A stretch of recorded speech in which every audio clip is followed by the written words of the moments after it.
In a tailpiece on the Biz News briefing last week, we featured a influencer who was castigated on social media after swimming in the sea off Cape Town and saying the water that she was tasting was, well, a little salty. Many of those who observed it said, hang on, you're swimming in poo. Well, let's find out from one of the country's experts, well, one of the world's experts on water and water contamination, Professor Leslie Petrick, who is a professor at the University of Western Cape, whether our influencer should be getting a stomach pump.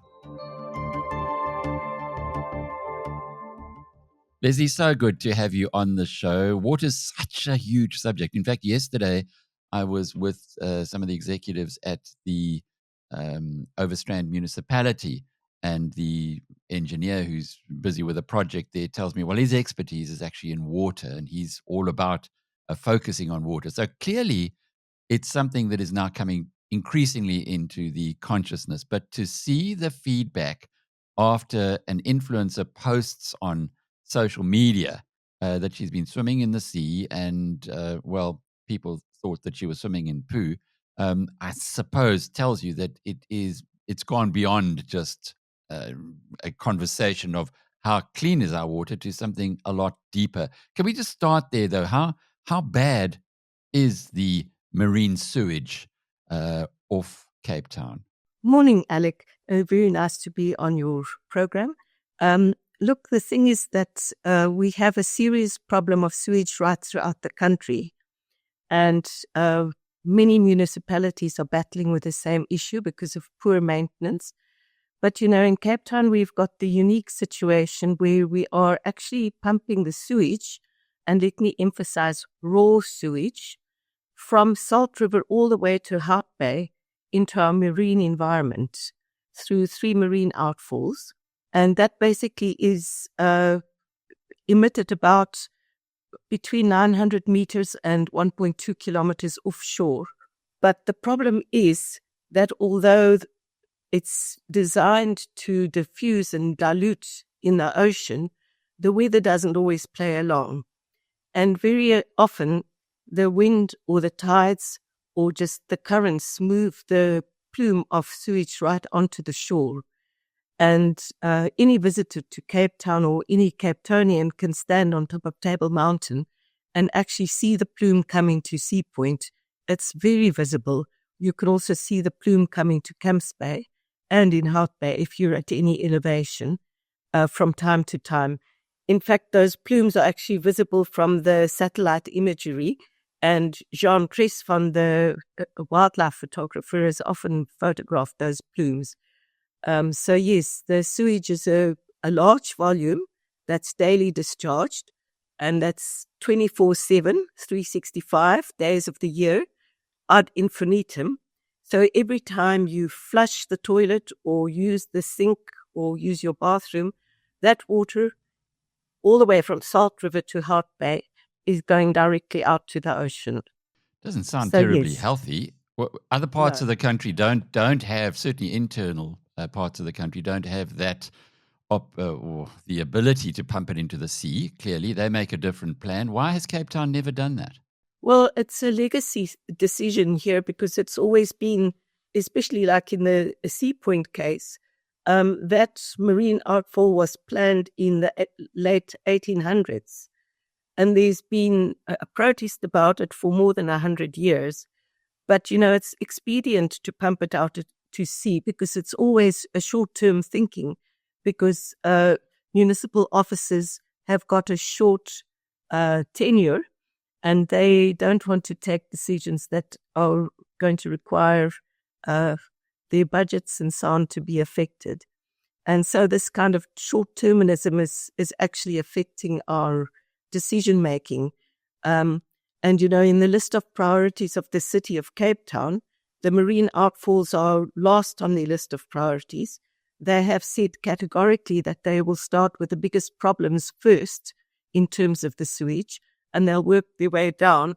Now, according to them, the marine outfalls only represent about 5% of the total sewage being generated in the city every day. However, these are impacting our touristic beaches the most. So it is actually quite a big problem. And, in terms of infections and so on, every disease causing organism from the whole area, from Salt River to Hout Bay, is going out with that sewage. So, we typically are just checking for E. coli and enterococci because those are indicators. They tell us that there's sewage in the water.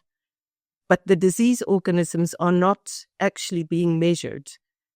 So we can't say categorically there's cholera there, or there's TB there, or there's a stomach bug or an eye infection bug there, or even a flesh-eating organism. R.W. Johnson landed in trouble because of one of those. So, there are serious microbial hazards out there. There are viral hazards, and there are also parasites coming out in the effluent. So, yes, if you hit the tide or the current at the wrong time, you will be swimming in effluent. Yo. Now, we know that internationally, and I'm going to come back to RW, lost his leg as a result of stepping at Trafalgar Beach in KZN on a rock. And as a consequence of that, he had to be rushed to hospital, and he only just made it. But I'd like to talk about KZN, which seems to be in a much worse situation. But let's compare Cape Town with where it needs to be compared. It's now rated as one of the top cities, top destinations in the world. London has addressed the Thames. Paris has addressed the Seine.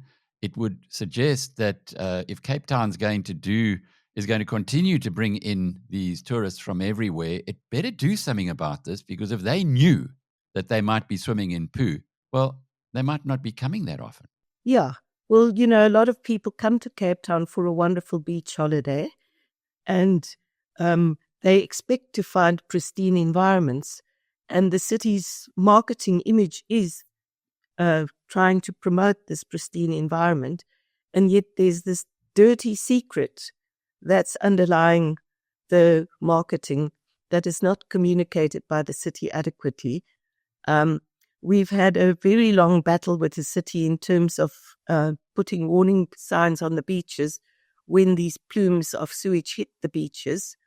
But, unfortunately, the time lag between measuring taking the sample and actually getting the measurements out of the laboratory is around about 2 weeks.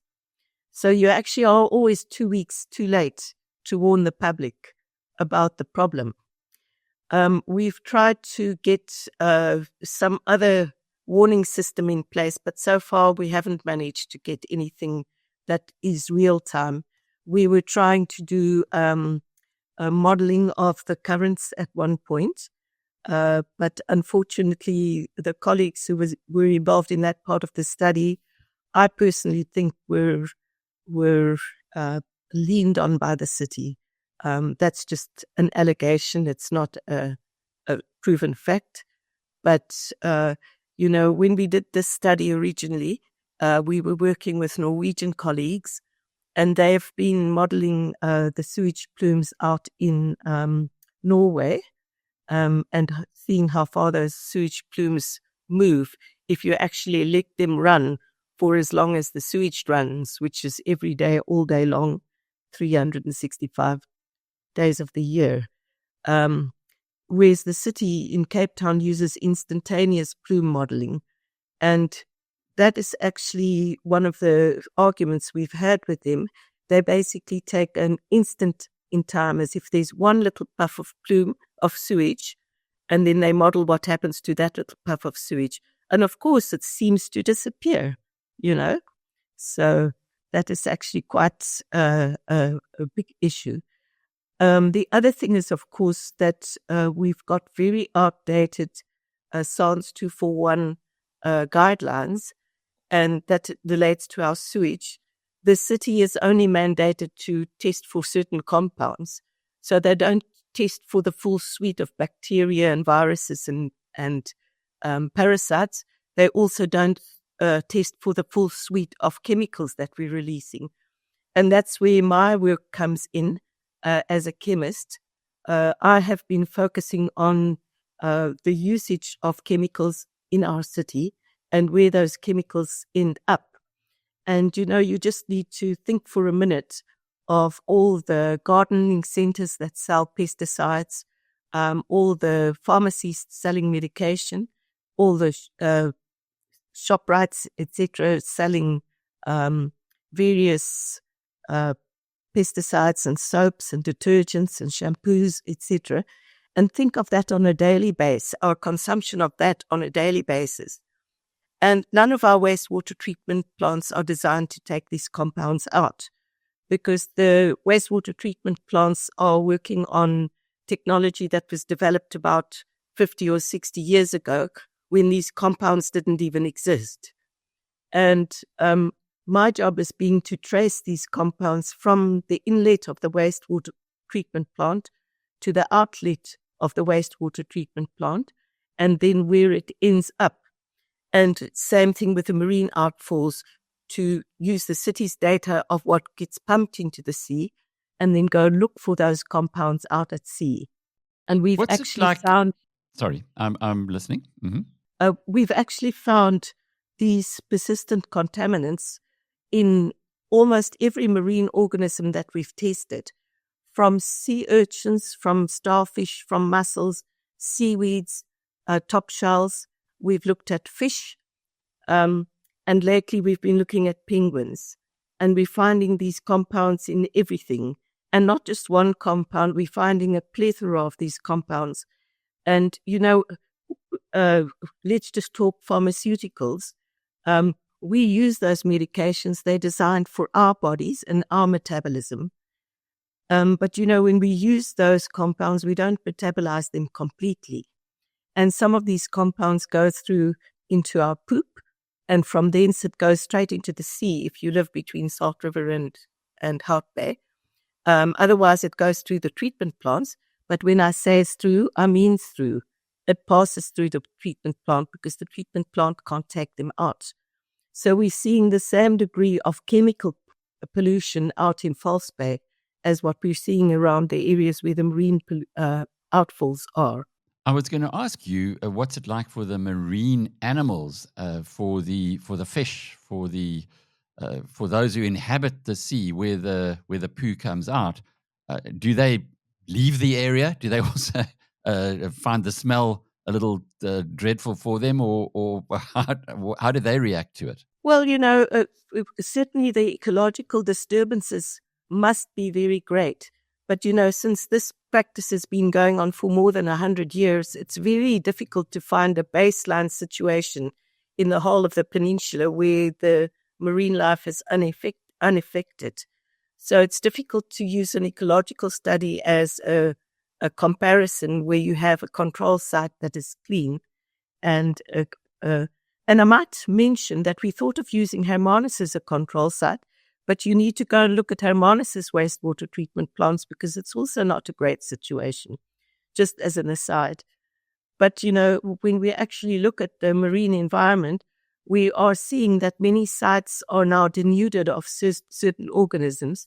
That might be because the habitat is not suitable. But what we did is we worked with the spermatologists at UWC, and we actually got sperm from a variety of species. We're still somewhat busy with that study, but to start off with, we worked with the human sperm from donors, and we worked with sea urchin and oyster sperm as indicators. So human sperm obviously is somewhat different to sea urchin and oyster sperm. Those are broadcasters. They broadcast their sperm into the ocean. And when we actually took that sperm and tested it with these persistent contaminants, we could see that the vitality and the various other factors or criteria that ensure that the sperm does its job have been affected, to the point where you might actually see a lack of fertility in these organisms and a lack of viability in these organisms. Many of these compounds, you might know, for instance, of diclofenac, which is the muscle. When you've got sore muscles, you rub it on your sore muscles. Voltaren is one of its brand names. We found that in all the organisms that we tested. And diclofenac was actually responsible for the death of the vultures in India because it actually... There's so much information that you've given us now, but just to bring it back to a practical level, quite often people look at Cape Town and they look at the Western Cape and say, whoa, thank heavens I live in the Cape because it is better governed. But the question has to be, if Hermanus isn't pristine, fortunately the skies in Hermanus are good, but if the water in Hermanus isn't pristine, where in the country is it? Give us a sense of what is happening along the coast if you go from Cape Town perhaps towards the east, and if it's getting worse because governance in certain areas you would assume is not as good as in the Western Cape, so it would be getting worse, and how many of the R.W. Johnson flesh-eating microbes are infesting areas in the east of the country? Well, there's definitely a huge governance and maintenance issue across the country. And what is not actually released directly into the sea is coming at us through our rivers. And whatever river is busy mouthing into this ocean is bringing that muck down from the cities. There have been quite a few inland studies and also quite a few studies in Durban and along the coast in PE that I'm aware of. So there are colleagues that are looking at this situation in various parts of our country. And the chemical pollution in South Africa is gross. I really want to say that we have a huge failure here. Our country is polluted from one side to the other. Professor Okonkwo recently did a commission-funded study on perfluorinated compounds inland and in our waterways and also in our drinking water. And perfluorinated compounds are the ultimate persistent contaminant. They're called forever chemicals. And there's something like 2,000 or more of them. And he tested about 50 of them, and he found them in every waterway. And we tested for those perfluorinated compounds in the marine organisms that we found, we're looking at, and they're in all of them. So the contamination also includes pesticides. We've seen pesticides in these marine organisms and in the fish, and pharmaceuticals. And, the big problem here is that we specifically went to look for the pharmaceuticals that are persistent and are on the Stockholm Convention as being persistent. And there are compounds like sulfamethoxazole, which is an antibiotic that is used to treat people that are on antiretrovirals. And we have found that those compounds are causing an absolute cascade of antimicrobial resistance in organisms, in disease-causing organisms. Now, Professor Joe Barnes has been doing that study in a parallel to our study. Obviously, we haven't got far enough to release that data yet, but the antimicrobial resistance that these chemicals are driving is actually pretty serious. We found that the microbes were resistant to about 16 of our frontline antibiotics. And so that is going... Interesting point you make there. And for those who are on BizNews and thinking, come on, this is out there, The Economist had a piece on exactly this subject, talking about the United States, and that the United States water is so contaminated with exactly what you're talking about, the antibiotics that have gone through people's systems, that the antibiotics are becoming less and less effective as a result of the microbes getting, if you like, more resistant to it. But Leslie, what can we do as citizens of South Africa? Clearly, we must get bedorned with the companies that are polluting the water. That's point one. Get more investigative journalists out there. Get more citizens to wave flags and to say stop stop killing our future generations and the world they're going to inherit. But today, right now, today, as citizens of South Africa, what would you propose that we do to start making a difference? Well, the first thing is that we need to upgrade our wastewater treatment plants, because that's obviously the collection point of all this wastewater. Now, the city keeps claiming that there's no ways to actually treat this, but yet they want to institute the 4A reuse plants where they are taking sewage and recovering the water from that, and they want to inject it into our drinking water system directly. And so they are using technologies that are fairly effective at taking these compounds out. So there are actually technologies out there to treat water to the point where it is drinking water quality, more or less.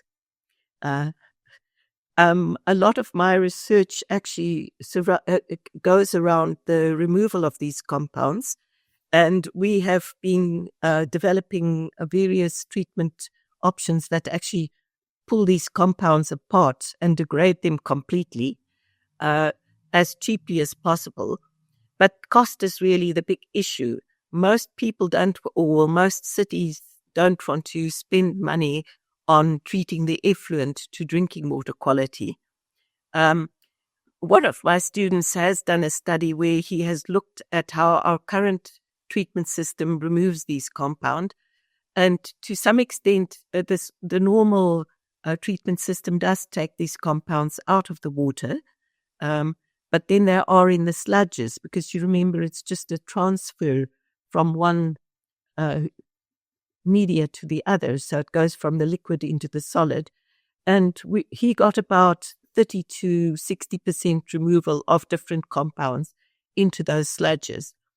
So the point that's is, not very good. 30 to 60% is not very good at all. But Leslie, just to again bring it back to the original question, which is putting poop into the sea around Cape Town. If our tourists, and there are gazillions of them coming to this city for its pristine nature, were to be aware of this, I'm sure perhaps that we would see an impact on tourism, and that might move the city of Cape Town to do something. But what kind of cost is involved here? How big an investment is required to reverse this historic system, which is not doing anybody any good, and least of all in the long term, the Cape Town economy? Well, if you have a look at Jordan Hill's budget, you can see, for instance, that they're throwing a heck of a lot of money at the Milderton Lagoon, at the Potsdam wastewater treatment plant to get that fixed up.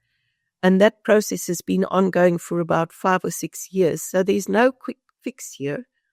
There is budget being allocated in the ensuing years, and there are plans probably by about 2050, if I might be so bold as to say, to do something about the marine outfalls.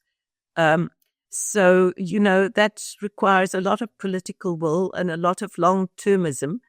And I must take my hat off to Jordan Hill Lewis. He has actually made this a priority project, much more so than the other cities in the country. But, it's not a quick fix. So we as people have to start thinking, what are we throwing into the drain? And start minimizing our usage of chemicals. We really are completely trying to solve every problem in life these days with a chemical. If there's a fly, you spray it with Doom. If there's a cockroach, you've got the cockroach powder out. If there's a rat, you've got the Ratix out. We really need to start thinking about that and stopping it. We're also part of a group that are trying to stop the city spraying the verges with herbicides, because all of that washes into the ocean. So, think where you can make a difference in your own life, I would suggest, and try and minimize your usage of chemicals in your household that are not degradable. And don't buy over-counter medicine unless you really have to. And don't go on antibiotics if you can avoid it. Those are wonderful suggestions, but it is going to take a big change in behavior. Do you swim in the sea in Cape Town? I occasionally do, right down on the South Peninsula. Okay, so that's the place to go to. If you want to swim in the sea in Cape Town, listen to the prof, go to the South Peninsula. That's the place. And the water, is it safe to drink water in South Africa, or are there parts now that you'd find pretty dodgy? Well, the green drop and the blue drop reports are evaluations of how well we're doing in terms of our sewage treatment and in terms of our drinking water. So the blue drop report actually shows that Cape Town's water is still in pretty good drinking water is in good condition. That's not the case in other parts of the country. You just have to think of some places like Mukanda, and we've had problems in many smaller communities where the water is absolutely not potable anymore, and even the drinking water systems have collapsed. So it's a very patchy picture in South Africa. You might be lucky in your municipality where the drinking water system is still working properly, but you can't count on it in South Africa. And of course, that brings us to the whole plastic pollution issue, because then people are buying bottled water and throwing the bottles all over the show. So it's a real adding to the. I've got a pet peeve. I think it's Coca-Cola Company who've got this pump bottle, and they've now, in the past, you could buy a bottle, take off the top, put the water in, and then reuse it. They've now made it impossible to take the top off. So because they want more profit, every time you want a bottle of water from this particular organization, you've got to buy a new bottle. It's really, really ugly that accountants can do that. But very quick answers. Would you drink the water in Johannesburg, Pretoria, Durban, Gqeberha, and Bloem? Joburg has got a good reputation. Rand water is pretty good. So I think their drinking water, when it comes out of the taps, they've had great shortages there. It should be of reasonable quality. I have not been following the situation with Tshwane and Durban. I think people need to go and look at the Blue Drop report. It's relatively recent to get an idea of whether their water is safe. You can't see microbes and you can't see chemicals. And just to give you a real horror story, I've just started the study. I'm not very far with it, but I've been checking the drinking water in Cape Town for persistent contaminants. And the persistent contaminants are getting through into our drinking water in very, very low quantities, but they are there. Well, I'm sure that Jordan Hill-Lewis will be watching this discussion, and not least because you did give him a plaudit, but certainly the battle has only just begun. Professor Leslie Petrick, who's a professor at the University of Western Cape and one of South Africa's leading scientists in water, and I'm Alec Hogg from biznews.com.